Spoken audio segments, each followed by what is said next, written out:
आज मैं आपको सुनाऊंगा अनमोल राय। एक शिक्षाप्रद कहानी। सिलचर के एक गांव में जयंत फूकन नाम का व्यक्ति निवास करता था। वो एक संपन्न परिवार में जन्मा था। जमीन जायदाद रुपये पैसे की उसे कोई कमी न थी और वह सुखमय जीवन व्यतीत कर रहा था। एक दिन वह पड़ोस के गांव में रहने वाले अपने चाचा के पोते के विवाह में सम्मिलित होने गया। विवाह उपरांत वह कुछ दिन गांव देखने वहीं रुक गया। एक दिन घूमते घूमते वह वहां के हाट बाजार पहुंचा। तरह तरह के सामानों से सजी दुकानों को देख वह बहुत प्रसन्न हुआ। दिन भर वह हाट में घूमता रहा।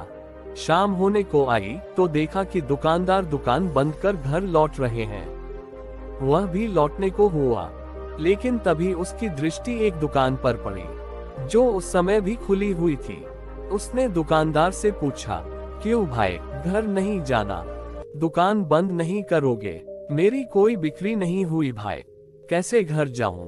दुकानदार बोला, क्या बेचते हो? जयंत ने पूछा, मैं सलाह बेचता हूँ, उस व्यक्ति ने उत्तर दिया। ये सुनकर जयंत आश्चर्यचकित रह गया और पूछा, क्या कहा? सलाह?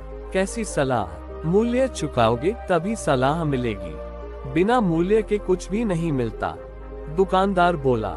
जयंत में जिज्ञासा उत्पन्न हो गई। उसने एक सलाह का मूल्य पूछा तो दुकानदार ने बताया, एक सलाह 1000 रुपए की है।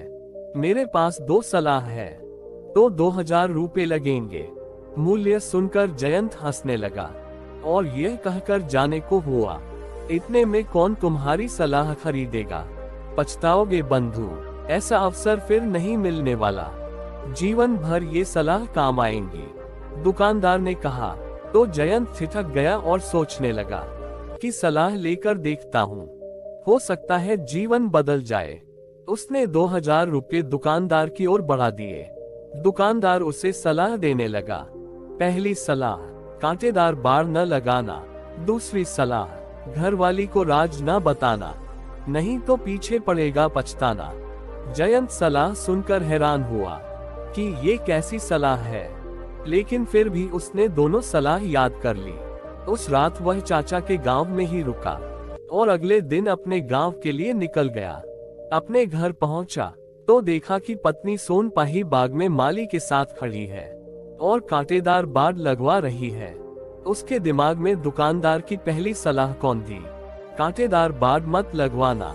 उसने सोनपाही को बाड़ लगवाने से मना किया, लेकिन तब तक बाड़ लग चुकी थी।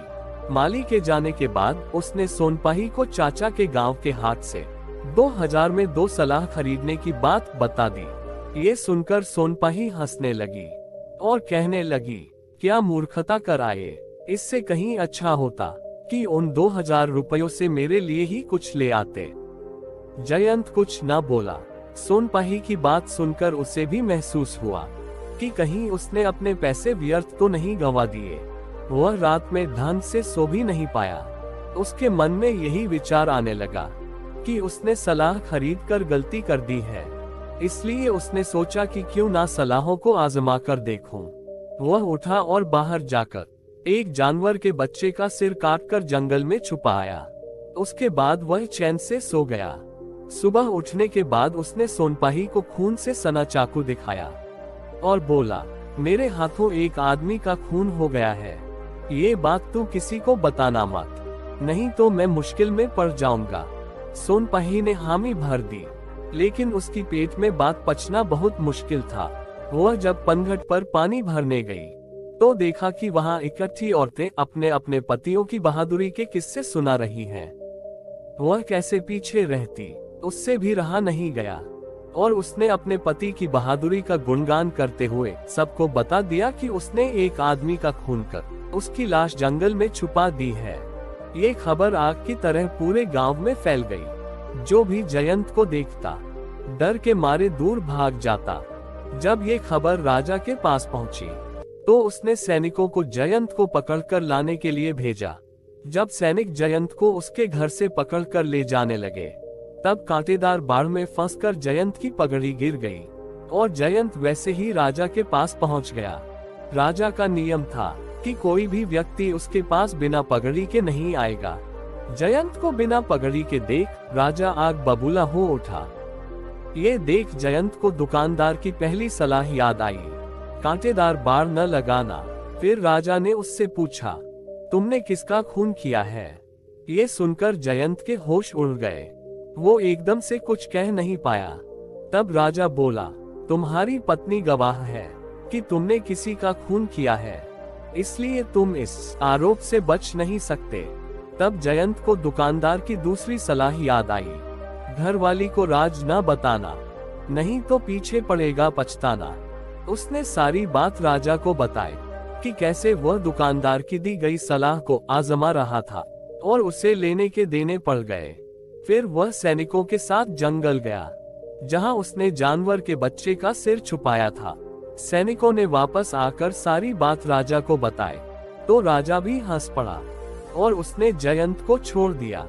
जयंत चैन की सांस लेकर घर वापस आया, लेकिन उसने सोनपाही को कुछ नहीं बताया। अगले दिन उसने अपने घर से कांटेदार बाड़ हटवा दी और दुकानदार की सलाह जीवन भर मानने का निश्चय किया। धन्यवाद। आपको ये कहानी कैसी लगी? नीचे कमेंट करके हमें जरूर बताएं। अगर आपको ये कहानी पसंद आई हो तो अपने दोस्तों के साथ जरूर शेयर करें और ऐसी ही प्यारी कहानियां सुनने के लिए हमारे YouTube चैनल से जुड़ें।